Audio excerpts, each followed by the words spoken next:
먼저 바쁘신 와중에도 참석해주신 여러분들께 진심으로 감사의 인사를 전합니다. 오늘 토론회는 14시부터 17시까지 약 3시간 동안 진행될 예정입니다. 그럼 지금부터 김진태 국회의원님이 주관하고 구국포럼이 주최하는 위기의 대한민국 어디로 갈 것인가 토론회를 시작하도록 하겠습니다. 국기에 대한 경례가 있겠습니다. 모두 자리에서 일어나 주시기 바랍니다.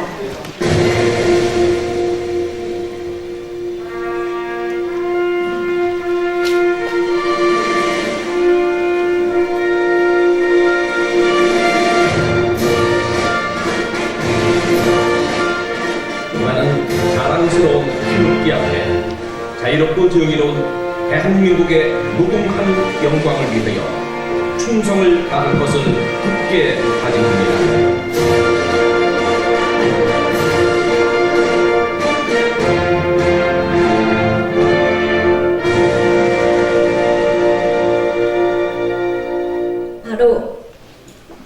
다음으로 애국가 제창이 있겠습니다. 애국가는 소프라노 가수 전 총신대 이항숙 교수님의 선창으로 반주에 맞춰 1절만 부르도록 하겠습니다.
네, 다음은 순국사녀 및 호국영령에 대한 묵념이 있겠습니다.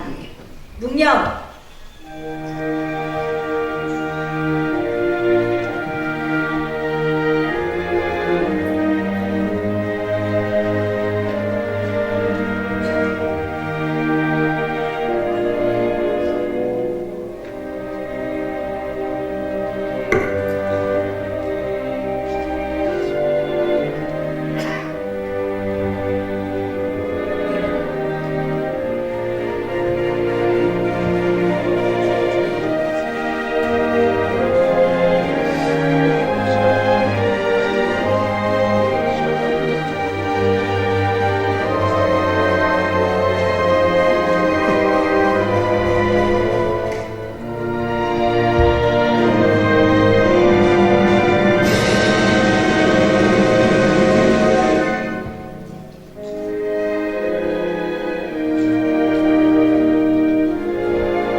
바로 자리에 앉아주시기 바랍니다. 네, 바쁘신 와중에도 오늘 자리를 빛내주시기 위해 참석해주신 국회의원 및 내분 여러분 소개해드리도록 하겠습니다. 경남 창원시 마산암포구 이주영 오전 의원님께서 참석해주셨습니다. 경기 의정부시의 홍문종 사선 의원님께서 참석해주셨습니다. 부산 서부동구 유기준 사선 의원님께서 참석해주셨습니다. 인천 중구동구 강화군 옹진군의 삼선 안상수 의원님께서 참석해주셨습니다. 경북 포항시 남부 울릉군 박명재 의원님께서 참석해 주셨습니다. 인천 연수구 을 민경욱 의원님께서 참석해 주셨습니다.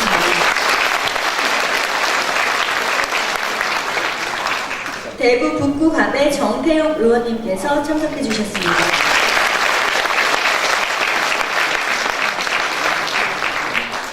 비례대표 최연혜 의원님께서 참석해 주셨습니다.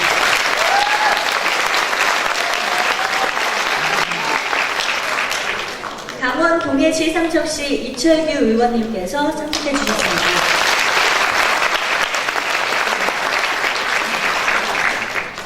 경기 동두천시 연천군의 김성원 의원님께서 참석해 주셨습니다. 네, 이외에도 많은 내빈 분들께서 자리하셨습니다. 다음은 주요 내빈들을 소개해드리도록 하겠습니다. 자유한국당 박정희 예비역 대장님께서 참석해 주셨습니다.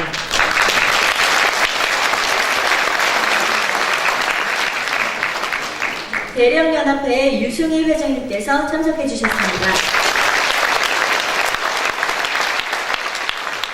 자유수요 안보포럼의 김진욱 회장님께서 참석해 주셨습니다.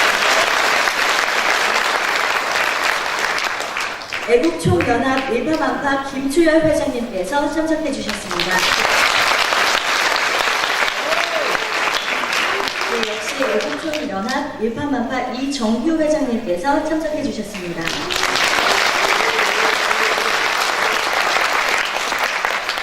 삼사 총동문회 수석 부회장 강영호 부회장님께서 참석해 주셨습니다. 전군 구국동지회 김태복 부회장님께서 참석해 주셨습니다.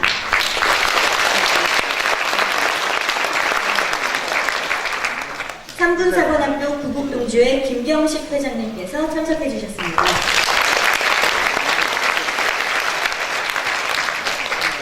네, 다음은 개회사를 진행하도록 하겠습니다. 오늘 토론회를 주최하신 상임 대표 겸 전군 구국동지 연합회장 김영택님의 개회사가 있겠습니다. 김영택 회장님께서는 육사 16기로서 월남전에도 참전하셨습니다. 김영택 회장님을 모두 힘찬 박수로 맞아주시기 바랍니다.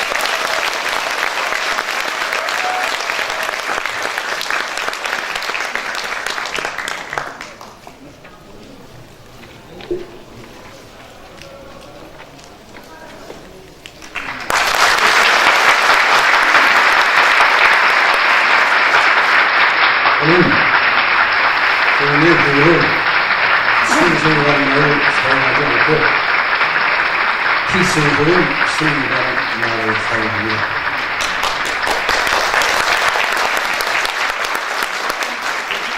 그 이유는 충성이라는 말이 공권주의적 개념이 조금 들어있어서 그렇습니다. 국가와 민족을 위해서 충성하는 것은 좋지만 독재자, 제왕 쪽 지도자들을 위해서 충성하는 것은 어울리지 않는 것이라고 생각할 때입니다.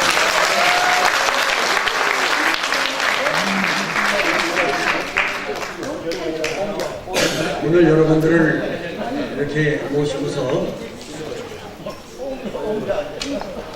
얘기를 나눌 수 있는 기회를 갖게 된 것을 무척 기쁘게 생각하지만 한편으로는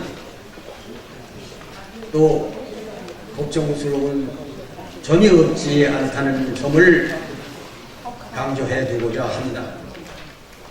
보시다시피 오늘 우리가 모여서 이야기하고자 하는 의제가 말이죠. 이 나라가 어디로 가느냐 하는 것이기 때문입니다. 그렇지 않겠습니까, 여러분?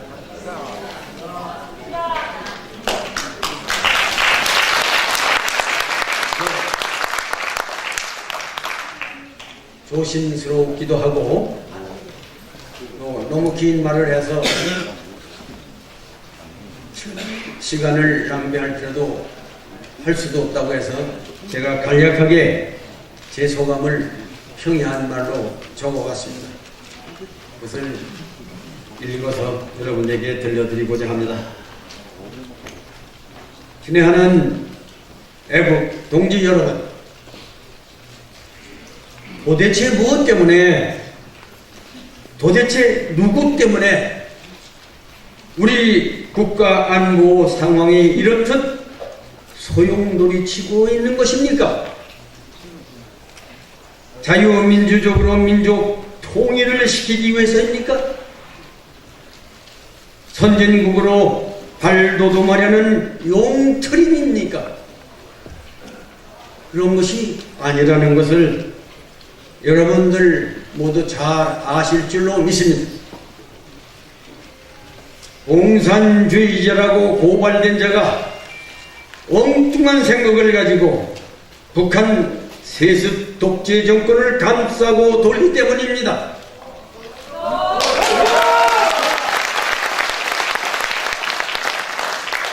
도대체 문재인이라는 이 사람은 왜 이러는 겁니까?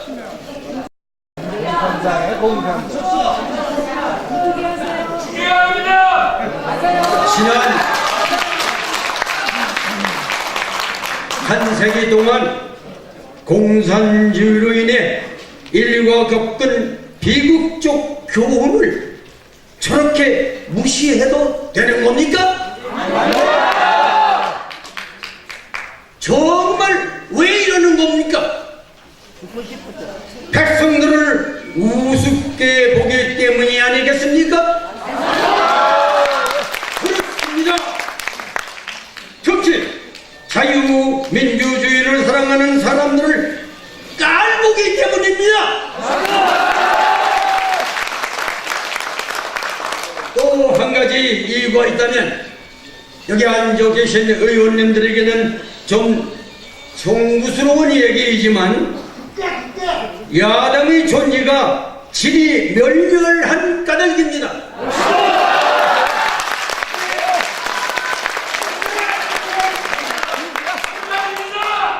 이제 우리는 더 이상 깔 보여서는 아니 되겠습니다. 또 야당이 저렇게 허약해서는 안 되겠습니다.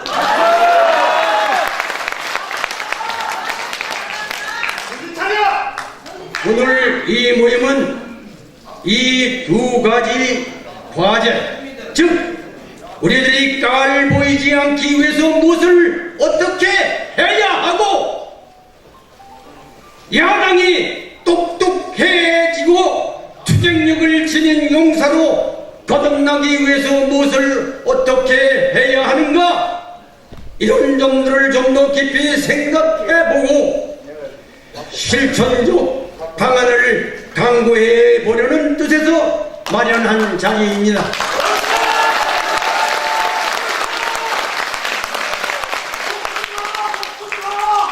아무쪼록 우리 모두가 진군해 나감으로써 자유와 평화 그리고 민족의 영속적인 번영의 길이 마련되기를 진정으로 바람하지 않습니다.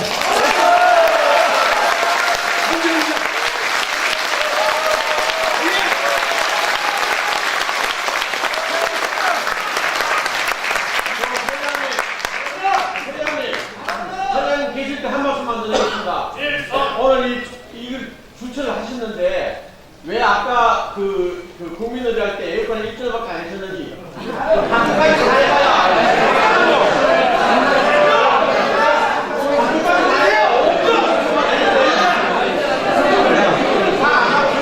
애국가를 4절까지 부르는 것이 우리 국민들의 도리이겠죠. 그러나 오늘 여러분들께서 모처럼 오셨는데 애국가도 좋지만은 여러 좋은 얘기를 듣으면서 또 여러분들의 의견도 듣는 그런 시간을 충분히 갖기 위해서 아마 참여하셨습니다.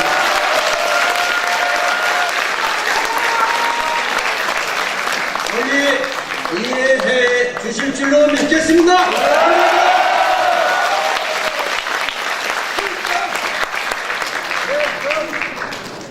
네, 의미 있는 말씀 해주신 김영택 회장님에게 다시 한번 힘찬 박수 부탁드리겠습니다.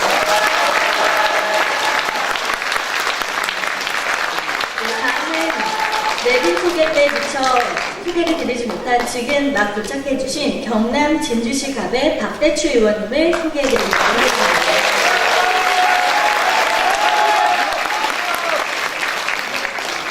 네, 다음은 오늘 토론회를 정말 열성을 다해 주관해주신 김진태 국회의원님의 인사 말씀이 있겠습니다.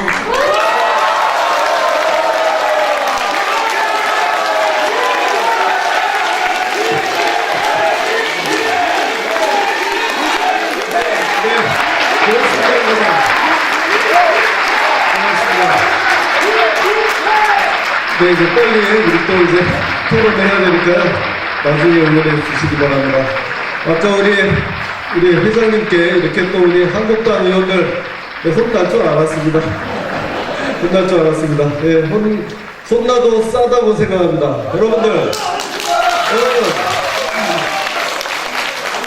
여러분, 우리 한국당, 우리 야당이 무릎 꿇고 반성해야 될 때입니까? 싸워야 될 때입니까, 여러분? 여러분, 우리 야당이 민주당하고 너무 많이 싸워서 문제입니까? 제대로 못 싸워서 문제입니까? 더 열심히 싸우겠습니다. 더 열심히 싸우겠습니다. 자, 오늘 지금 가서 김정은을 만난 모양입니다. 요새 TV를 잘 안 봐서 그러는데 거기 가고 싶은 사람이나 가지 왜 기업 총수들은 다 데려갑니까, 여러분? 네? 저한테는 오라고 하지도 않지만 저는 가지도 않습니다. 왜냐? 제가 거기 갔다가는 억류되고 말 겁니다. 왜냐? 그 김정은 그거 보고 거기서 같이 술자리 넘어갑니까? 확 들이받아야지, 안 그렇습니까? 자, 오늘 새벽에 UN 안보리에서 또 충돌이 있었습니다. 미국하고 중국, 러시아 또 엄청난 충돌이 있었습니다. 국제 정세가 이렇게 살얼음판 같은 일촉즉발의 상황입니다, 여러분. 그래서 우리나라 지금 이대로 끌려가도록 둬도 되겠습니까, 여러분? 맞겠죠? 그래서 우리가 흥분만 할 때가 아니고 우리 김정민 박사님, 또 신원식 장군님, 박태우 박사님 모셔서 차분하게 한번 얘기 좀 들어보려고 합니다. 김정민 박사님 강의는 가서 한번 듣는데 10만 원짜리인데 오늘 특별히 여기 그냥 해주시기로 하셨습니다. 여러분, 걱정하지 마시고요. 네. 위기의 대한민국 어디로 갈 것인지, 어떻게 싸워야 될 것인지 잘 듣도록 하겠습니다. 고맙습니다.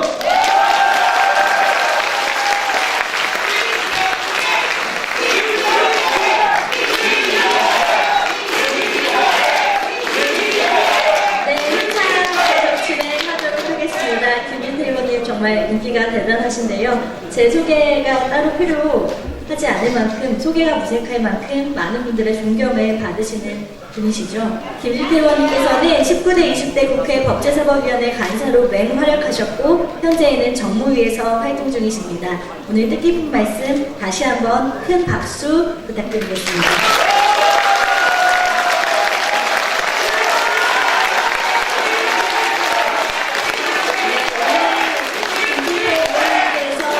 김진태 의원님께서 말씀해주신 것처럼 오늘 토론회를 통해 대한민국 국내외 정치와 안보 상황에 대한 문제점이 명쾌하게 해소될 수 있기를 기대합니다.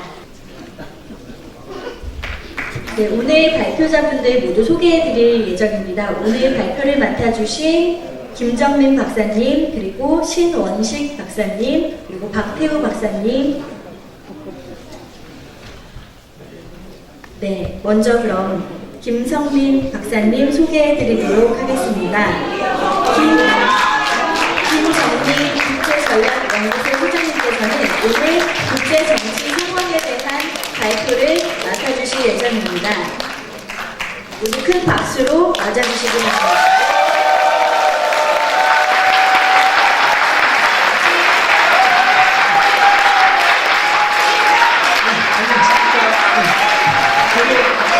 오늘은 초대 손님을 오셨는데 지금 상황이 좀 되게 말이 안 나오네요. 고맙습니다.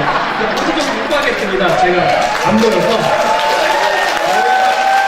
다음에 끝나고 오신 것 같은데 대단히 고맙습니다. 네, 많은 여기 우리 야당 의원님들 많이 혼내셨는데 너무 그러지만 마시고요. 대민주정치 아니겠습니까? 우리 한번 여러 가지 방법을 한번 생각해봐서 이런 것들을 해결했으면 좋겠고요. 그 다음에 오늘 문재인 대통령이 지금 김정은이를 만났다고 하는데 보궐 대통령이 너무 용어하고 시비를 걸리면 아니죠. 어쨌든 중요한 것은 무엇이냐면은 좌파들이 제일 좋아하는 프레임이 무엇입니까? 역사에 대한 정통성을 이야기합니다. 저도 그러면 한마디 하고 싶은 게 무엇이냐면은 친일 논쟁 많이 하지 않습니까? 예전에 노무현 대통령께서 친일 청산한다고 했다가 민주당 오늘 죄다 친일파 출신이라고 조사하다가 중지된 적이 있었죠? 그런 것처럼 역사를 잊으면 안 된다고 하지 않습니까?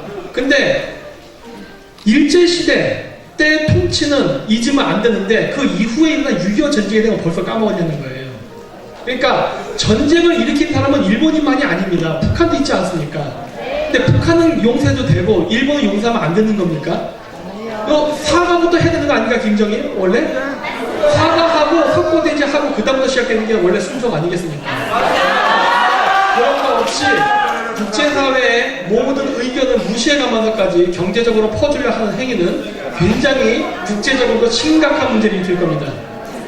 네, 그래서 저는 지금 대통령은 별로 신경 안 써요. 왜? 이거는 점점 국내 문제가 아니라 스스로 국제 문제화 시켜서 스스로 죽음을 자초하기 때문에 저는 신경 안 쓰고 저는 그 다음을 생각하려고 합니다. 다음 장을 한번 넘겨주시겠습니까? PPT 넘겨주세요. 다음 장으로. 네, 일단 반유친미 정책. 오늘 제가 드디어 인터넷상에서 제가 좌파 전향 선동가입니다. 그래가지고 사실 오늘 이 방송을 하게 되면은 10중 8구 그쪽 사람들 제 방송 봅니다. 제가 이 방송을 보는데 이 국회에 와서 이 이야기를 하게 되는 거는 무척 개인적으로 영광으로 생각합니다. 네. 그러니까 이야기는 반유친미는 별거 아닙니다. 왜 중국이 우리의 국가 안보에 개입하냐는 겁니다. 네. 중국은 우리나라의 1000기에 가까운 미사일을 겨냥하고 있어요. 그 외에는 엄청나게 레이더를 한반도를 그냥 다 훑어내고 있는 레이더를 쫙쫙 쏘고 있으면서 왜 우리는 안 되냐는 거예요. 이건 상호주의 되는 거 아니겠습니까? 네? 물론 이건 저의 아주 지극한 개인적인 사견입니다만 박근혜 대통령 탄핵 때 중국 애들 개입이 있었다고 저는 지금도 강력히 의심하는 사람 중에 한 명입니다. 네. 그렇기 때문에 이 사드 문제는 저는 굉장히 엄격하게 더 보완을 해야 된다는 쪽 입장을 갖고 있어요.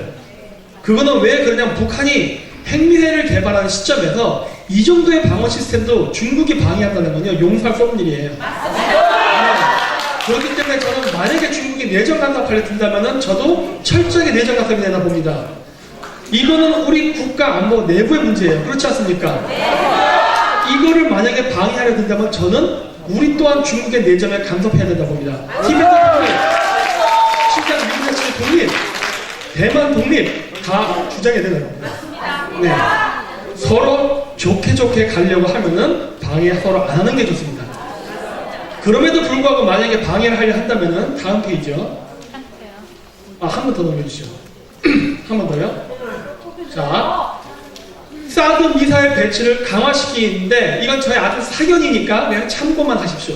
저는 이호도하고 울릉도에다 사드 미사일 보관 배치하고 싶어요.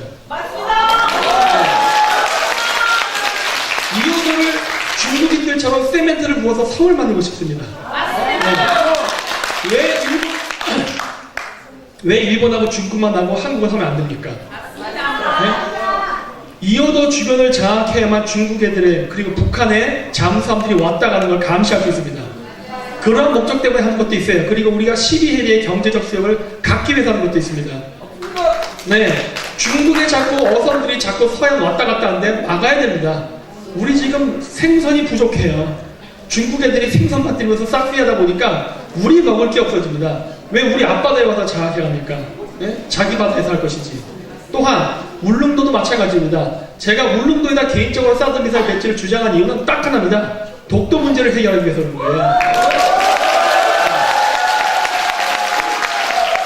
단 여기에는 미국과의 협상 조건이 필요합니다. 무엇이냐면은 울릉도에 미군기지가 주한 미군기지가 설치된다면 독도까지 주한 미군의 방어 영역에 넣어달라고 주장이 된답니다. 그래야 한국과의 확실하게 되는 겁니다. 일본 찍지 못해 이렇게 되면 그런 부분 때문에 하는 것이고, 두 번째 목적은 일본을 위해서 그런 거예요. 제가 이 얘기를 왜 하느냐, 북한이 여태까지 장거리 미사일 실험할 때 전부 동해안으로 쐈습니다. 울릉도 쪽에서 방어 미사일 시스템이 움직인다면 일본까지 날아가는 거 울릉도에서 막아줄 수 있겠죠. 즉 우리는 영토를 가질 테니 너희는 안보를 받아라 해요. 네. 물론 원래 우리가 맞지만 여기다 영토 전쟁하지 말자, 이 문제는. 제 개인적인 사견입니다. 그렇기 때문에 이제 그런 식으로 생각을 해본 겁니다. 다음은요. 또 하나는 무엇이냐면은 무역에 대한 문제입니다. 이거 2년 전부터 계속 강의했던 내용이에요. 무엇이냐? 미중 무역 전쟁 반드시 일어난다. 일어났죠? 일어난다고 했지 않습니까? 반드시 일어날 것이고, 일어났을 때 우리가 해야 될 것은 무엇이냐? 미중 무역 전쟁을 이용해서 국익을 채취하는 거예요. 네. 방법은 간단합니다. 미국 편 들면 돼요. 우리가 언제 미국 편이 아니었다 미국 편 드는 겁니까? 원래 미국 편이잖아요. 네. 원래대로 하면은 우리는 저절로 먹을 수 있는 게 있는데 이걸 우리가 스스로 발로 차버린 거예요. 지금 우리는 중국하고 미국이 싸우면서 미국이 중국 제품에 대한 관세를 올리고 있습니다. 중국이 여태까지 한국 무역 제품을 따라올 수 있었던 건 이유는 가격 경쟁이었어요. 중국 제품에 관세가 자꾸 붙으면 한국 제품과 중국 제품의 가격 차이가 얼마나 날 것 같습니까? 별로 안 나기 시작해요. 한국 제품 사줄 수 있어요, 미국이. 그쵸? 현대, 삼성, 기아 이런 거 제품, 자동차가 됐던 핸드폰이 됐던 사주게 되면은 청년 취업 문제는 저절로 해결되는 겁니다. 그렇지 않습니까? 뭘 이렇게 어렵게 자꾸 국가 세금을 갖고 이게 길바닥에 쏟아부어가면서 해주겠다는 거예요. 청년들을 그지로 만들면 안 돼요. 일을 해서 돈을 버는 습관을 들여야지 저절로 주는 습관은 절대 안 됩니다. 근데 그 방법이 있지 않습니까? 그냥 미국하고 좋게 관계를 지내라 해요. 지금처럼 국제사회의 의견을 무시하고 김정은 만나지 하지 말라는 거예요. 이 간단한 걸 왜 안 할까 하는 겁니다. 네? 이거는 쟤네들 좌파의 프레임 논리 중에 하나가 제국주의거든요. 뭐 미제국주의의 식민지라면서요, 남한이. 근데 얘네들은 지금 북한의 식민지입니까? 지금 도대체 어떻게 된 거예요, 도대체? 네? 이렇게 하면 안 된다는 거예요. 자주적인 국가를 건설하려면 돈이 필요해요. 돈. 근데 이 돈을 지금 막대하게 벌 수 있는 기회가 왔는데 이걸 지금 발로 차버리고 있지 않습니까? 중국이 미국에 차지하고 있는 공산품 수출 비중을 우리가 50%만 뺏어와도 우리나라가 GDP 5만 불 달성합니다. 이번 정부는 신의를 잃었습니다. 안 돼요. 어차피 신의를 잃으면 더 이상 미국은 거래를 안 하기 때문에 저도 뭐라 말 못한다 했지 않습니까? 하지만 이번에 경제가 무너지고 대외적 관계가 나빠지고 이번에 북한 갔다 와서도 별 성과 없을 게 분명합니다. 그건 오늘 제가 여기서 얘기 드릴 수 없어요. 하지만 그렇게 되면은 다음번에 기회가 올 수 있어요. 어쩌면 혹시 합니까? 재수정은 내년에 할지. 아무것도 몰라요. 하지만 다음번 정권이 바뀔 때 선거에서 저희가 지면 안 됩니다. 그리고 반드시 다음번에는 우파 정권이 생겨야만 되고 정확하게 한미 군사동맹 강화를 부활시켜야 됩니다. 근데 한미 군사동맹을 강화시키고 제가 앞쪽에 얘기했던 사드 배치 이야기를 하게 되면 이거 돈 드는 문제가 되는 겁니다. 돈. 그러면 우리 돈이 나가는 거예요. 근데 제가 우파적 시각을 가졌다고 해서 저는 미국을 무조건 지지하자는 입장은 아니에요. 국익주의이기 때문에. 그러면 우리는 미국의 사드 미사일과 군사를 강화하는 데 비용을 어떻게 충당해야 될지를 생각해야 되는 겁니다. 지금 문재인 정부처럼 세금 올리자 이런 거 하면 절대 안 되는 거예요. 우리 먹고 살기 힘들어요. 그러니까 세금 안 올리고 할 수 있는 방법이 무엇일까 하는 거예요. 중국 시장을 뺏어서 한국에게 달라고 내부적인 협상을 하는 겁니다. 그 마진으로 미국의 무기를 사줄게. 그 마진으로. 세금 안 건드리고 우리 제품 더 미국 시장 팔게 달라요. 왜? 우리나라 삼성이고 현대고 외국 주식이 더 많은 거 아시죠? 60% 이상인 거. 미국 시장에다 한국 제품 팔리면은 미국의 투자자들도 돈 법니다. 예? 벌어요. 손해보지 않는 장사예요. 플러스 우리 뭐 한대 주는 겁니까? 우리가 벌은 이익 지분에서 또 잘라가지고 미국 무게 사주겠다예요. 단 우리 세금은 안 쓰겠다는 거예요. 네. 이게 되잖아요. 그렇기 때문에 한미 군사 동맹을 강화하면서 미중 패권 경제 속에서 우리가 정확하게 미국 편을 들므로써 중국이 갖고 있는 미국의 시장을 가져와야 되는 거예요. 네. 많은 무기를 사들여야 되기 때문에 이호도하고 울릉도까지 군사기지 강화하자는 거고, 그래야 미국 무기를 많이 사주는 거고, 그냥 공짜로 못하겠으니까 저희는 거기다 플러스 알파로 독도와 이호도를 한국의 국토를 집어넣으려는 전략까지 쓰는 거예요. 이래야만 된다고 저는 봅니다. 네, 그 다음에요. 군법무 문제. 저는 이제 우리나라 군법무 절대 국회의원들 줄이는 거 갖고 선거 공약으로 쓰면 안 된다 봐요. 더 이상 줄일 수가 없습니다.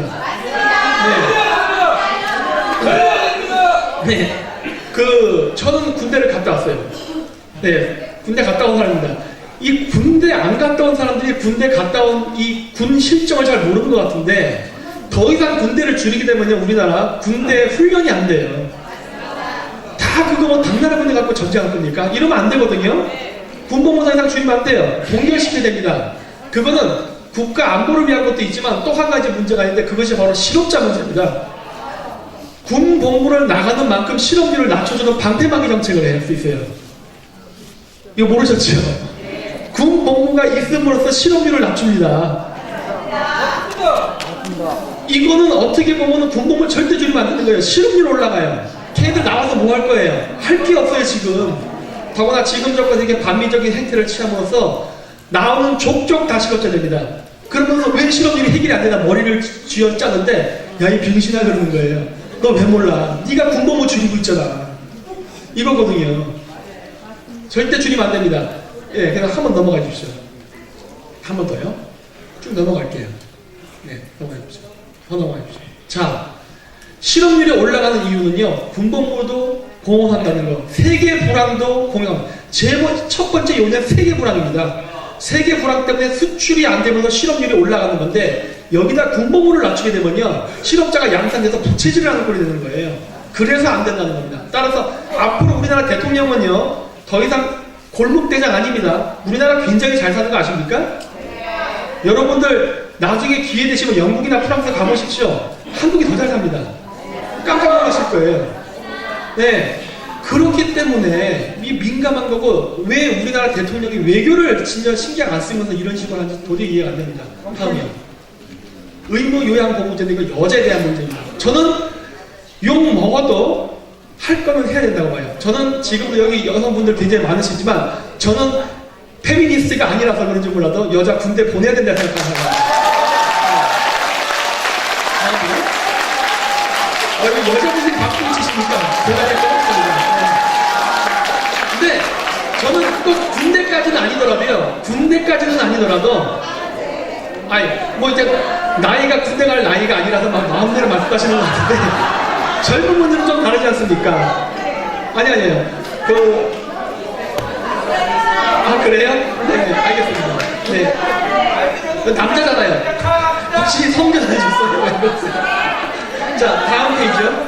자, 이게 뭐냐면요, 우리나라 어린이집이 부족합니다. 국립 유치원에 가야 됩니다. 그래야 싸요. 국립 유치원. 사립 유치원 비쌉니다. 막 100만 원 넘는 것도 많죠? 우리가 얼마를 번다고 그 돈을 내겠어요. 지금도 출산 문제를 해결하겠다고 자꾸 유치원 늘리는데, 사립 유치원이 아니라 국립 유치원을 늘려야 됩니다. 이거는 저희 집에도 조카가 있기 때문에 잘 알아요. 이 문제는 심각한 문제예요. 애를 낳을 수가 없어요. 왜? 맞벌이 해야 먹고 살 수 있는 구조인데, 아빠 엄마 다 나가면 누가 애들 볼 거예요? 할머니가 돌봅니다. 저희 어머니가 손자 돌보다 허리가 나가셨어요. 그래서 수술했습니다, 이번에. 안 돼요. 그렇게 하면 안 돼. 더 이상 가족에서 이 문제를 해결하면 안 되고 국가가 해결해야 되는데, 그렇다고 퍼주기 싫은 저는 절대 반대예요. 어떻게 하면 비용 비용을 줄이면서 최고의 효과를 노릴 건데, 첫째, 여자도 군복무를 똑같이 함으로써 가산점제, 우리 공무원 시험에서 가산점제 둘 다 없으면 공평한 거 아닙니까? 그쵸? 그건 너도 의무복무 해라예요. 군대 말고 요양원, 유치원에서 근무하라는 겁니다. 네. 남자가 공부하는 만큼 공부하면 되는 거예요. 그러면 인건비 줄일 수 있습니다. 인건비가 제일 큰 문제예요. 왜? 세금하고 직결됐기 때문에. 건물은요, 널리고 널렸습니다. 이번에 문재인 대통령의 덕택에 우리나라 경제가 무너지면서 빈 사무실이 무진장 생겼어요. 그쵸? 그 사무실 쓰면 돼요. 그 사무실. 저는 어떤 식으로 생각하냐면, 특히 서울 같은 경우 인구 밀집도가 높기 때문에 고층 빌딩 하나당 국립 유치원 하나씩 생기면 됩니다. 그럼 점심 먹을 때 밥 일찍 먹고 내려서 애랑 같이 1시간 수다 떨다가 다시 일하고, 퇴근할 때 같은 빌딩이니까 애 데리고 퇴근할 수 있어요. 누군가 돌봐주면 되는 거예요. 그거를 젊은 애가 해야 하는 거예요. 네. 그리고 월급은 우리나라 군대 남자들이 받는 만큼만 받으면 되는 거예요. 네. 그렇게 해야만 출산을 안심하고 할 수 있게 되고 세금을 안 쓰게 되는 겁니다. 절대 세금 건드리면 안 돼요. 네. 우리는 적이 많아요. 우리의 적은 뭐 북한 이런 얘기를 하는 건 아니라, 당연히 북한도 있지만은 우리가 먹고 살기 위해서 무역을 할 때 우리의 기술을 따라오려는 나라들이에요. 물론 여긴 일본도 있고 중국도 있고 여러 나라도 있습니다. 우리나라는 세금을 모아가지고 기술 개발과 차세대 성장 동력에 돈을 투자해야 됩니다. 이게 미래를 위한 대비예요. 이런 대비해야 될 돈들을 지금 복지에다 다 퍼준다 그러면 우리는 어떻게 미래를 대비할 겁니까? 안 돼요. 그렇기 때문에 복지는 하되 되도록 세금을 안 내는 방법을 써야 되는 거예요. 그래서 이런 생각을 제가 하게 된 겁니다. 그래서 제가 주제 넘지만은 여기 국회의원분들 앞에서 제가 이렇게 좀 번데기 앞에서 주름을 잡는데 좀 양해해 주시기 바랍니다.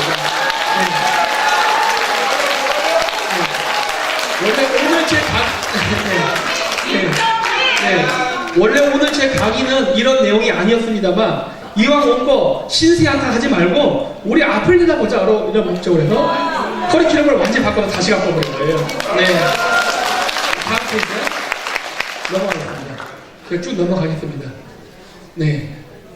자, 그 다음에 1번 파견 근무제. 제가 1번 파견 근무제 얘기했더니 뭐 친일파 김정은 난리를 치더라고요. 웃기는 소리 하지 말라는 겁니다. 제가 이걸 하는데 두 가지 목적이 있습니다. 첫째, 지금 문재인 정권이 하는 것처럼 국민 세금 써서 일자리 창출을 안 하겠답니다.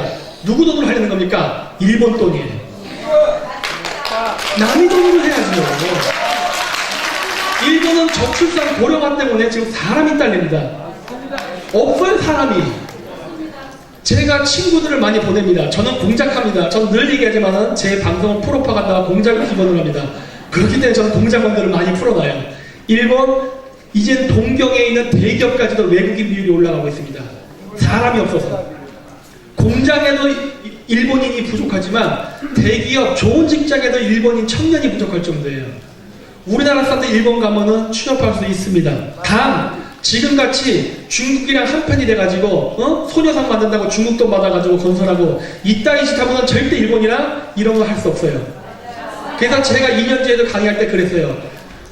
위안부 문제를 자꾸 제기하면 반일 감정 만들지 마라. 왜? 한일 수합후 재계약해야 되는데 이런 식으로 분위기 험악하게 되면 재계약 안 된다. 위험하다. 우리나라 금융위기 없으니까 심각하게 고려해라.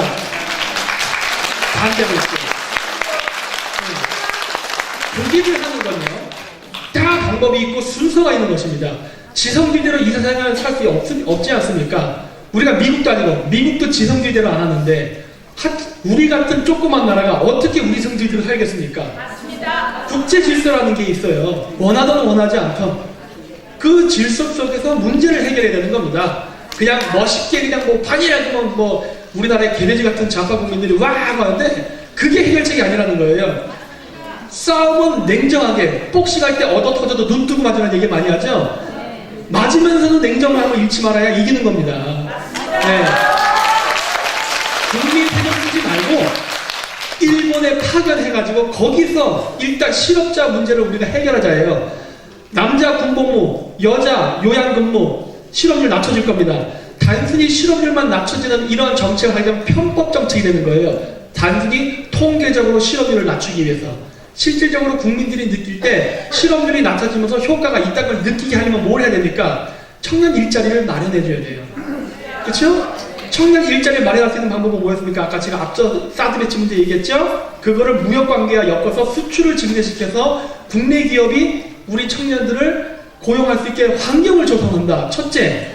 두 번째가 바로 일본 쪽으로 취업을 주선해가지고 많은 실업자들을 줄여서 진짜 실질적인 실업률 통계가 낮아지는 것과 국민 체감이 일치하게 만들어져야 된다예요.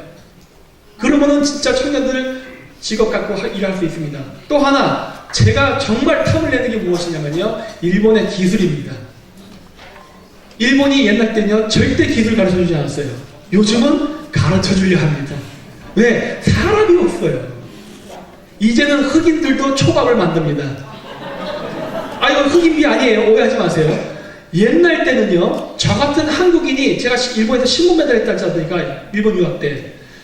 저 같은 한국인이 초밥집에서 일하려고 그러면요, 한국 사람 안 끼워줬어요. 자기의 노하우를 전수할 수 없다 그래서.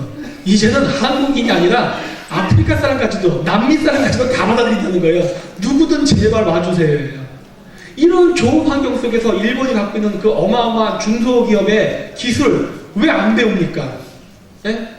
우리나라가 무조건 사법고시, 행정고시로만 그 관료가 돼서 출시하는 건 아니잖아요. 이제는 음식을 잘 만들건 기술을 잘해서도 돈 벌 수 있는 시대가 됐지 않습니까? 그 일본의 그 기술 배우면요, 여러분 평생 먹고 사는 거예요. 왠지 아세요? 일본의 중소기업에는요, 전 세계에 하나밖에 없는 기술들이 정말 많습니다. 그거 배워서 평생 직업 쓰라는 거예요. 풍요롭게 살면서. 그거 하려면 일본에 가서 우리가 배워야 됩니다. 근데 이런 반일관계에서 그거 되겠습니까? 안 되죠. 그리고 위안부 할머니들 여기 계신지 아닌지 잘 모르겠지만 저는 예전에 위안부 할머니들 그 후원금도 내고 했었어요. 나는 지금 경기도 광주에 있습니다. 저희 집 근처 가까이에 있어요. 저는 그분들이한테 과거에는 친분도 있었습니다. 나는 위안부 할머니가 반미를 외치면 도저히 이해할 수가 없어요. 왠지 아십니까? 위안부 할머니들이 누구에게 피해를 당한 겁니까? 일본군이잖아요. 그 일본군한테 피해를 당할 때 누가 도와줬어요? 근데 왜 미국 쳤다는 거예요? 지금 논리가 안 맞잖아요. 논리가. 일본은 개인적인 한 때문에 계속 반일하셔도 저는 그분들한테 뭐라고 할 생각 없어요. 하세요예요. 왜? 개인적인 피해이기 때문에 제가 그걸 어떻게 그 아픔을 제가 무시하고 막 그런 얘기 하겠어요. 상관없는데 반미는 아니다예요. 네, 그건 아니다예요. 절대 좌파들에게 이용당하면서 반미 데모하지 말라는 겁니다. 사드 미사일 뭐 배치 반대 이런 거. 왠지 아십니까? 일본도 승천하고 싶어 합니다. 제2의 일본 제국 건설하고 싶어 해요. 마음은 굴뚝 같아요. 누가 누굽니까? 미국이에요. 근데 주한미군 철수시키면 중국만 좋아하는 게 아니라 일본도 좋아한다니까요. 네? 이런 바보 같은 짓을 왜 하려고 하냐는 거예요. 진짜 좌파는 누구 편입니까? 응? 이거 개념이 전혀 없다는 거예요, 이 사람들. 네, 다음이요. 네, 쭉 넘어가겠습니다. 그래도 이미 8년 근무자 얘기했으니까. 네, 쭉 넘어갈게요. 네, 외국인 토지 소유 문제 한번 넘겨주십시오. 중국은 2015년까지 중국 정부가 적극적으로, 저기 노란색 쳐놨죠? 외국인 부동산 투자에 정부 자금을 댔습니다. 대외 투자 자금 3위예요. 1등 자원외교, 2등 운송. 왜냐면 자원외교 한 거 자원을 갖고 들어와야 되니까. 세 번째가 부동산 투자였어요. 다음 장이요. 그걸 했던 이유가 뭐냐면 좀 이따 PPT에 나올 테지만 중국이 목표라는 제1도련선, 그 지역에 있는 미군 기지를 쫓아내기 위해서 개발이라는 명목으로 미군 그 공군기지가 있는 비행기가 이착륙하는 비행장 앞에다가 고층 건물을 짓겠다는 짓거리를 했습니다. 고층 건물 지면 비행기 이착륙 못하죠? 그럼 어떻게 돼요? 원주민들이 미군기지 이전해라 이렇게 됩니다. 요 짓 하려고 그런 투자를 많이 했었어요. 예? 거기에 놀아나서 또 원주민들이 또 일본 좌파, 우리나라에서는 한국 좌파들에게 놀아나가지고 그런 짓들을 하고 다녔죠. 그러지 말라는 거예요. 여기는 북한뿐만 아니라 중국의 배후가 있습니다. 그래서 한데 어떤 문제가 있느냐, 저는 지금 어떤 생각하느냐, 여기 우리나라 지금 특히 제주도 같은 경우는 굉장히 이 중국인들이 제주도 땅을 거의 석권하고 있습니다. 앞으로 이렇게 나가면 국내인보다 중국인이 더 우리나라 제주도 땅을 많이 사게 될 거예요. 그거 돌려받아야 됩니다. 왠지 아십니까? 그거 중국이 제주도가 중국화 되게 되면은 지금 중국이 목표하는 제1도련선의 완성이 되기 때문에 그래요. 막아야 됩니다. 근데 그걸 어떻게 막아야 되냐? 당연히 중국의 부동산을 가져와야 됩니다. 어떻게 가져올 거냐가 문제예요. 그렇죠? 간단합니다. 또 다시 처음으로 돌아가서 얘기할게요. 사드 배치, 한미 군사 동맹 강화로 우리가 미국 무기를 많이 산다. 그 조건으로 중국 제품 사지 말고 한국 제품 사는 걸로 방향선회한다 그랬죠? 그러면 중국 경제 나빠지게 될 겁니다.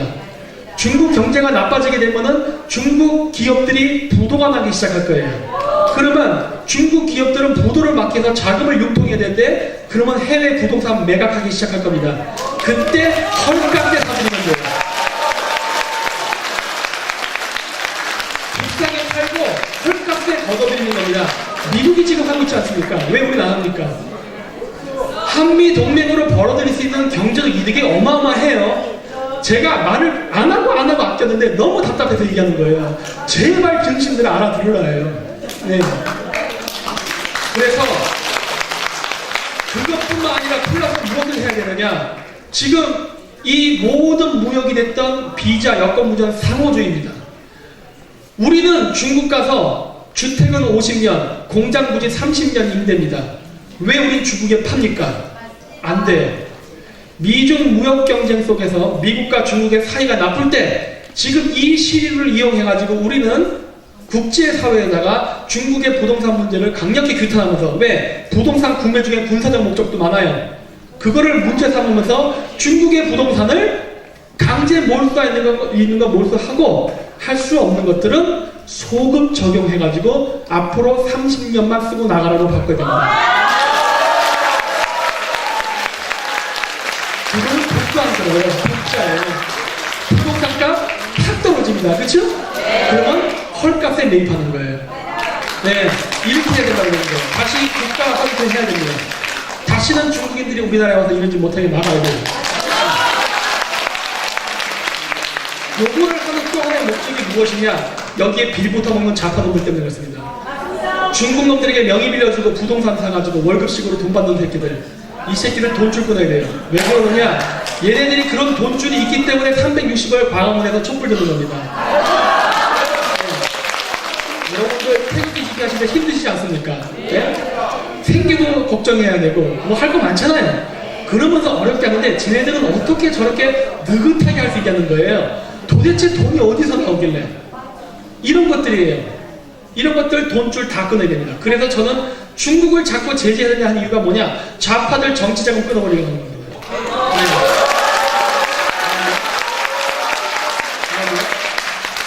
네, 요 얘기는 그래도 제가 생략할게요. 대마도문도 여러 번 얘기했으니까 통과하겠습니다. 그 다음이요. 자, 그래서 저기 노란색 선이 거치는 게 제1도련선이라고 해서 중국이 잡아먹으려는 또 지역입니다.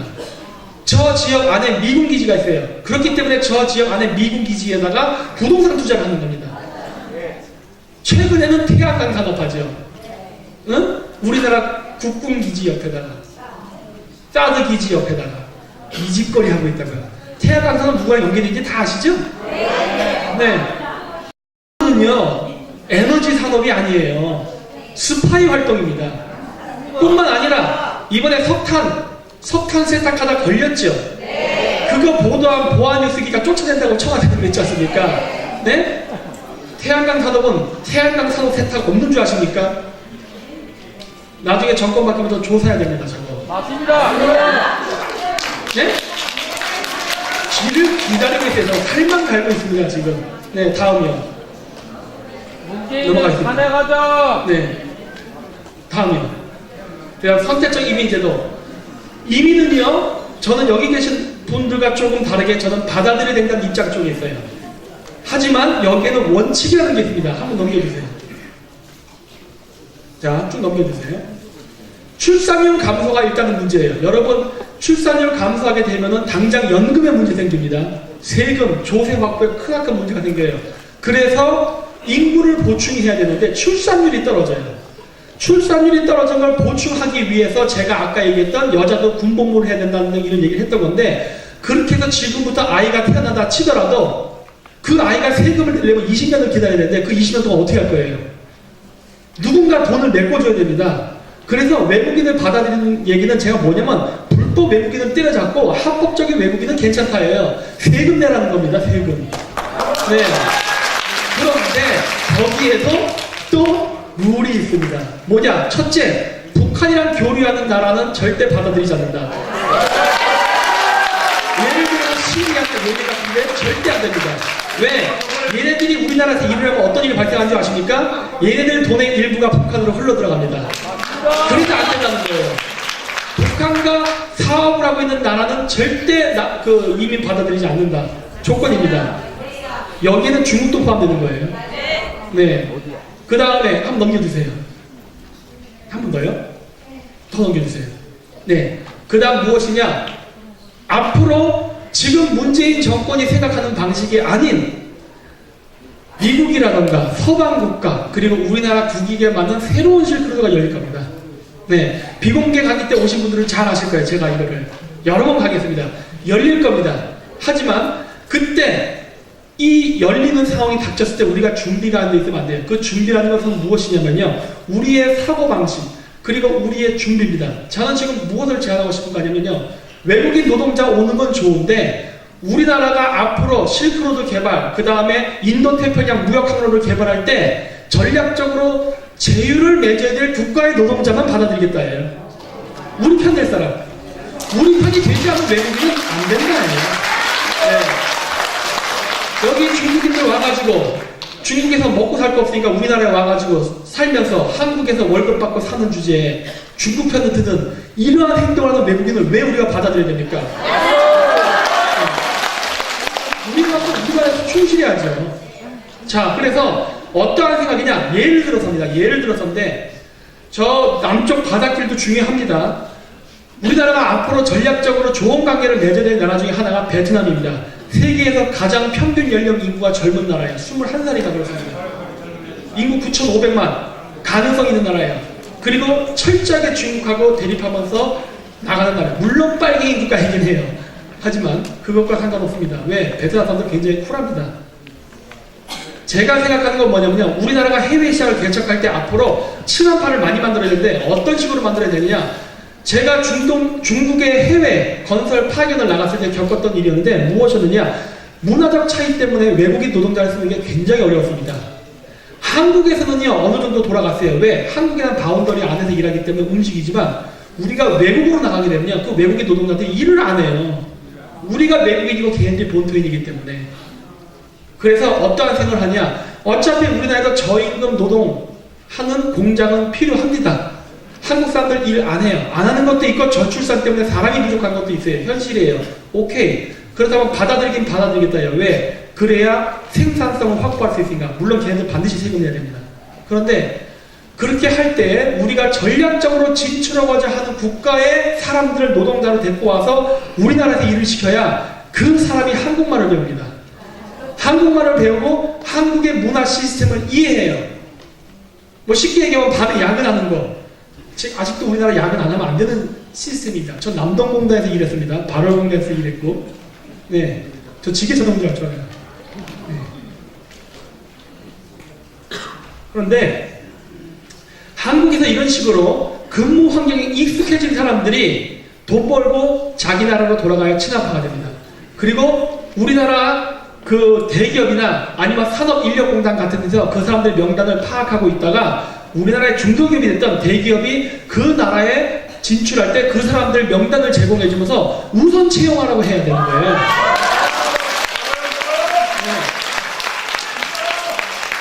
동등이 되게 해야 돼요. 그래야만 이쪽 국가들과 우리가 그 무역 경쟁을 할 때 경쟁력 있는 외국 노동자를 가져갈 수 있어요. 그러면서 친한 분위기, 그리고 우리가 해외 시장 진출이 굉장히 우호적인 상태에서 이루어지게 되는 게 됩니다. 아직까지 우리가 이런 생각을 안 하고 있는데 앞으로 우리가 이거 해야 돼요. 이거 돈 드는 일 아니잖아요. 돈도 안 드는데 왜 안 하는 겁니다. 제가 했잖아요. 우리는 정책을 세울 때 세금 되도록 안 건드리면서 하는 정책을 세워야 됩니다. 돈 갖고 하는 거 누가 못합니까? 돈 덜 쓰면서 하는 게 중요한 거죠. 그래서 외국인 노동자는 받아들이되 이런 식으로 하고 혹여라도 우리나라에 국적 취직을 하길 원하는 노동자가 있을 수도 있습니다. 생길 거예요, 분명히. 그런 자들은 어떻게 저는 관리해야 되냐 보냐. 첫 번째, 한국어 못하는 놈은 절대 받아들이지 않는 거예요. 네. 한국어 능력시험 8급 이상 합격자에 한해서만 신청 자격을 준다예요. 해당자가 아니에요. 신청 자격을 준다는 거예요. 한국말 모르면서 우리나라 살 생각 하지 말라요. 엉뚱한 데 가서 차이나타운 세우는 거 절대 인정 못하겠다요. 한국말 배워서 한국 사람과 살면서 그 사회 속에 스며들라는 거예요. 안 하겠다? 안 받아들이겠다요. 네. 가는 사람들은 우리가 같이 공존할 수 있고 있는 사람은 있는 대로 같이 살자예요. 좋다요. 그래서 좀 유연한 정책을 써야 됩니다. 왜? 우리나라가 무조건적인 민족주의는 안 됩니다. 우리나라 GDP가 거의 수출에 절대적으로 의존하는 나라인데 우리끼리 살자고 하면 다 죽게 돼 있어요. 자원이 없는 나라예요, 우리나라는. 어차피 세계 무역은 한국이 살기 위해서 반드시 해야 되는 것이고 우리가 잘 살게 된 덕택에 우리나라에 오늘 외국인들이 생겼습니다. 왜? 돈 벌려고. 우리가 옛날 때 돈 벌러 나갔던 나라니까. 네. 저희 부모님은 중동 때 나갔던 그 세대예요. 네. 그래서 제가 사우디아라비아에 10년을 살게 된 겁니다. 그러니까 옛날 때 제가 어렸을 때는 해외에 돈 벌러 나갔었어요. 이제는 돈을 벌러 오는 외국인이 생겨요. 심지어 백인들까지 오면 이제는. 네? 이런 시대예요. 우리가 그만큼 잘 사는 거예요. 그렇기 때문에 외국인 노동자 오는 걸 막을 수는 없으니까 이왕 이렇게 되는 거 유연하게 우리가 활용할 수 있게 잘 쓰자는 겁니다. 무조건적인 외국인 혜택 다 반대예요. 그래서 그거 안 된다예요. 세금 내고 세금 낸 만큼 혜택 받으라예요. 왜 세금 안 내면 혜택 받으려니까? 네. 다음이요. 네, 다음 가죠. 네, 이건 마지막 상속세 0% 혹은 감세. 난 지금도 얘기합니다. 이거 제가 얘기하면 논란의 소지가 맞다고 아각거리는 사람 많은데 저는 다 입당으로라고 얘기하는 겁니다. 왜냐? 지금요 가계부채가 장난이 아닙니다. 제가 이렇게 얘기하는 이유가 있어요. 가계부채, 회사부채 장난이 아니에요. 부자들이 어쩌는데 부자면 뭐합니까? 빚이 있는데. 네? 여러분들 여기 이제 빚 없는 분 계십니까 혹시? 조용하시네. 빚이 나오면 저도 빚이 있어요. 빚이 있는데 빚이 있는 상태, 빚은 자산에 포함된다니까요. 내가 10억의 재산이 있는데 8억을 은행 대출을 빌렸어도요 내 자산은 10억입니다. 빚 빼고 2억 갖고서 세금 매겨주지 않는다고요. 세금도 다 내요. 이자도 다 내. 근데 여기서 부모님 돌아가 보십시오. 어떻게 됩니까? 상속세 나라는 몇 프로입니까? 죽어요. 저 죽습니다. 이런 문제가 지금 걸린 사람이 한두 사람이라 보십니까? 이게 무슨 부자? 중산층, 심지어 저소득계층까지 이 문제가 다 맞물려 있어요, 지금. 우리나라가 지금 이 경제 불황 속에서 살아남으려면요, 지금 있는 재산이라도 간신히 지키면서 현상 유지라도 해야 됩니다. 과거 일본의 잃어버린 20년처럼 최소한 지키기라도 해야 돼요. 성장을 못한다 하더라도. 근데 지켜야 되는 이 상황 속에서 상속세 내라고 재산을 계속 강탈해 나간다면은 중산층은 무너집니다. 부모님이 죽는 순간 그 부모님이 죽은 가정의 중산층은 하나씩 사라지게 돼 있어요. 그러면 우리나라는 지금 문재인 정권이 원하는 대로 바로 전 국민의 북한 주민을 할 수 있습니다. 다 유지되는 거예요. 회사도 부채 때문에 망하고 개인도 가계 대출 때문에 망하는 사태가 발생합니다.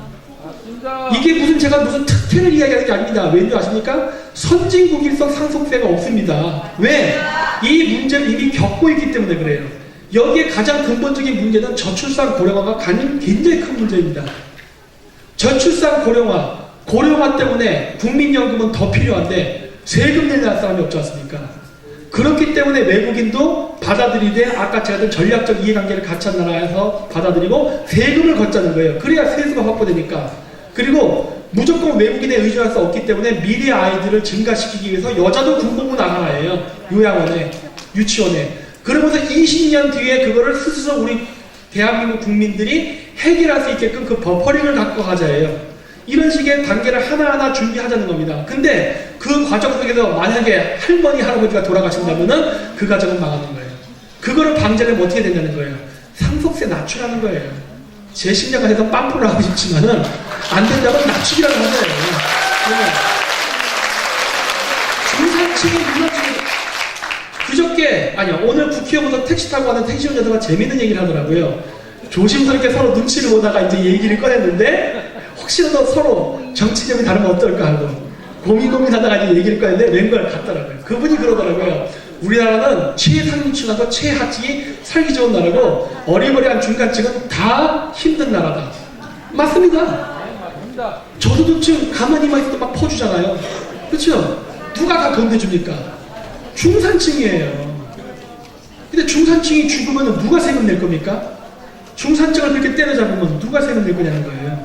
세금 낼 사람을 죽이지는 말라요. 황금알을 낳는 거위를 죽이지는 말라요. 죽이지는 말라요. 힘들어요 지금.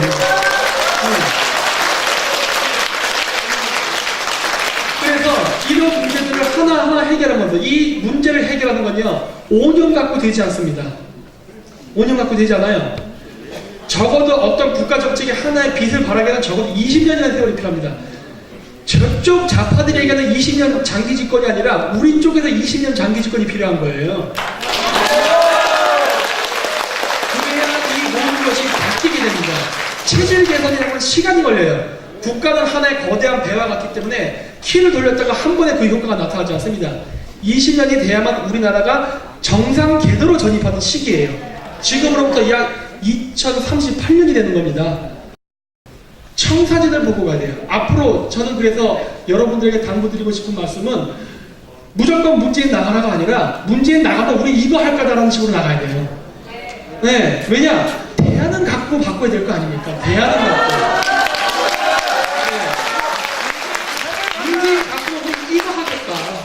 이러면서 나가야 되고 그래야만 우리 그 촛불 집회 때 속아서 넘어갔던 사람들 많습니다. 저쪽으로 맨날 그 고해성사로 오는 사람들 많아요. 박사님, 제가 그때 촛불 들었던 사람인데 속았습니다. 죄송합니다. 이게 저한테 입에 오는 사람 굉장히 많아요. 좋다예요. 다음번 선거 때 실수하지 말라예요. 바꿀 수 있습니다. 민심은 돌릴 수 있어요. 다 그 사람들의 민심을 돌리기 위해서는 우리는 어떤 구체적인 대안을 보여줘야 되는 거예요. 이렇게 할 것이다. 그렇기 때문에 저는 개인적으로 주사파들이 공산주의자라고 생각합니다. 이 얘기 먼저 고소당하려나? 어쨌든 간에 상관없이 저는 그런 이야기로는 제가 73년생 40대거든요. 이 주사파 세대입니다. 쉽게 얘기하면 제 세대 90%가 주사파 세대예요. 그러니까 정교조 세대. 가장 좌파적 성향이 강한 사람들인데 이 사람들을 돌려야 됩니다. 이 사람들을 돌려야 되는데 이 사람들을 돌리면 뭐예요? 너 취업시켜줄게. 너 밥 먹고 살게 해줄게. 네 직장 안 잘려. 이게 중요한 거예요. 지금 문재인 정권이 계속 똥볼 차면서 경제 무너지고 40대가 무너지고 있습니다. 제가 예전에 방송 때 그랬어요. 문재인 똥볼 차서 40대가 대량 이민을 가게 될 것이다. 지금 진짜 일어나겠습니다. 문재인을 찍었던 애들이 똥 싸놓고 한국을 떠나려고 해요. 누구나 그래요. 나가지 말아요. 이민 가지 말고 우리 찍고 나가요. 우리 찍고 나가요. 아니면 우리를 찍으면 아무나 갈 수도 있어요. 우리가 20년 장기 집권을 하려면 경제 성장이 보장이 돼야 됩니다. 경제 성장 없이 장기 집권이 어떻게 가능하겠습니까? 정권 바꾸더니 이거 또 똑같네? 이렇게 되면 또 정권 뒤집히는 거예요. 그러면 20년 동안 장기 집권을 하려면 안정적인 경제 성장이 이루어져야겠죠? 그 안정적인 경제 성장을 보장받기 위해서 우리 뭘 해야 될까요? 조용해지시네요. 여기서부터 미국과의 외교가 필요한 겁니다. 여기서부터. 우리가 정권이 바뀌면 너희와 끝까지 간다. 한미 군사동맹 끝까지 간다. 강화시킬 거예요. 강화시키자는 게 잘 뭡니까? 강화시키자는 거 말을 안 하겠다. 당장 내가 사드 미사일 배치 구매할게. 트럼프 사는 거 되게 좋아하잖아요. 네? 사줄게. 대신에 나 살 때 백악관에서 사인하고 거기서 기자회견하게 해줘. 왜? 나도 얼굴 비춰야 되니까. 그래야 되는 거예요. 대외적으로 자랑질도 해야죠. 대신에 내가 사는데 돈 필요한데 돈을 국민 세금을 주고도 나도 못하겠으니까 중국 시장을 나에게 넘겨라 해요. 한 번에 주지는 않아도 된다요. 한 번에 주진 않아도 되는데 매년 중국 시장을 나에게 10.5%씩은 내놔. 계속. 왜? 그럼 우리는 계속 수출 그래프가 향상되는 쪽으로 갈 테니까. 그쵸? 야, 이번에 오늘 했더니 수출이 잘 되네? 잘했구나. 다음번에도 뽑아야지. 또 뽑고 또 어떻게 돼? 자꾸 수출이 올라가면 또 뽑아야지. 이렇게 만들어야 돼요. 경제를 잡지 않고 자유민주주의를 얘기해봐야 저희 40대 이하는 안 듣습니다. 맞습니다. 경제가 첫째예요. 따라서 미국한테 야 중시장 100% 내놔 이럴 필요 없다는 거예요. 전력 미국도 절대 주지 않습니다. 이 세상에 그런 거래는 없어요. 하기 때문에 그러한 장기적 플랜을 갖고 미국하고 협상을 하는 거예요. 그래야 우리 한미 군사 동맹이 강화되고 동북아시아에서 미국의 패권 전략, 대중국 견제 전략이 가능하다예요. 그러면 우리는 또 뭘 해야 돼요? 물론 중국 견제는 우리도 필요한 거지만 북한 좀 어떻게 좀 해줘야 해요. 북한 하고 싶다예요. 근데 우리나라 혼자로는 안 되잖아요. 이 남북한 문제는 우리 민족끼리 하는 거 아닌 거 다 아시죠? 4강의 이해관계가 있는 겁니다. 물론 그 중에 으뜸이 미국이에요. 그러니까 이 문제에 대해서 통일을 하는데 도움을 달라 해요. 근데 제가 얘기하는 통일은 쟤들이 얘기하는 통일과 전혀 다른 방식입니다. 저는 남북 통일에 대해서 강력히 주장하지만 1체제 2국가를 이야기하는 사람이에요. 여기서 이야기하는 1체제는 바로 자유민주주의예요. 자유민주주의 자본주의를 기본으로는 왜? 만약에 남북 통일 그냥 시키면 어떤 일이 발생하는 줄 아십니까? 여러분 땅 투기하러 가십니다. 그래서 안 돼요. 그리고 북한 애들 일하러 남쪽으로 내려옵니다. 개판돼버려요. 그렇기 때문에 한 체제 속에서 일단 2국가 체제 할 수밖에 없어요. 일단 통제를 해야 돼요. 인구 이동을 막아야 됩니다. 그래야지 쇼크가 일어나지 않고 서로 간의 피해를, 상처를 받는 일이 생기지 않아요. 그렇기 때문에 그런 일들을 해야 되거나 이런 장기적 청사진을 해서 미국의 국제사회에서 한국을 북한에 대한 정당성을 주고 남북 통일을 승인하는 쪽으로 해서 그거를 같이 가져가자고 해야 돼요. 그거 해준다면 내가 중국 견제에 대해 적극적으로 도와줄게 이렇게 나가야 되는 거예요. 이 세상에 공짜가 없는 거거든요. 거래하자는 거예요. 여태까지 우리나라는 거래를 하지 않았어요. 이제 거래해야 됩니다. 왜? 우리나라는 이제 세계에 손꼽히는 강대국이고 부자 나라입니다. 이제는 우리는 국제사회 문제에 의무를 다해야 돼요. 네. 의무를 다하니까 벌금 내놔요. 벌금 내놔요. 이권관계 내놓으라는 거예요. 사업 이권관계. 중동 유전지대도 필요한 건 달라요. 그 얘기는 시간 관계상 제가 오늘 얘기 못하지만은 온갖 방법이 다 있습니다. 세금 안 내고 하는 방법을 써야 돼요. 그럼으로써 우리나라가 이 방법을 통해 가지고 강대국이 돼야 됩니다. 그리고 지금 그 기회가 왔어요. 어쩌면 우리는 우리 세대 내에 놀라운 일을 볼 수도 있어요. 그리고 이러한 모든 일들은 어쩌면 미국이 자국의 이익을 극대화하는 과정 속에서 한국이 어부지리를 얻을 수 있는 기회가 생겼습니다. 그렇기 때문에 이 기회를 절대 놓치지 마시기 바랍니다.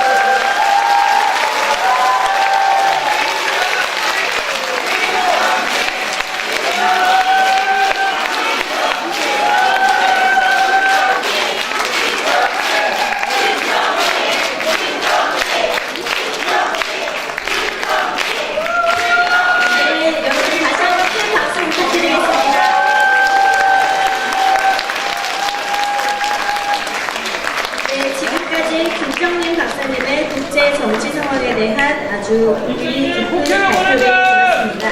발표를 준비해 주신 박사님께 감사의 말씀을 전합니다.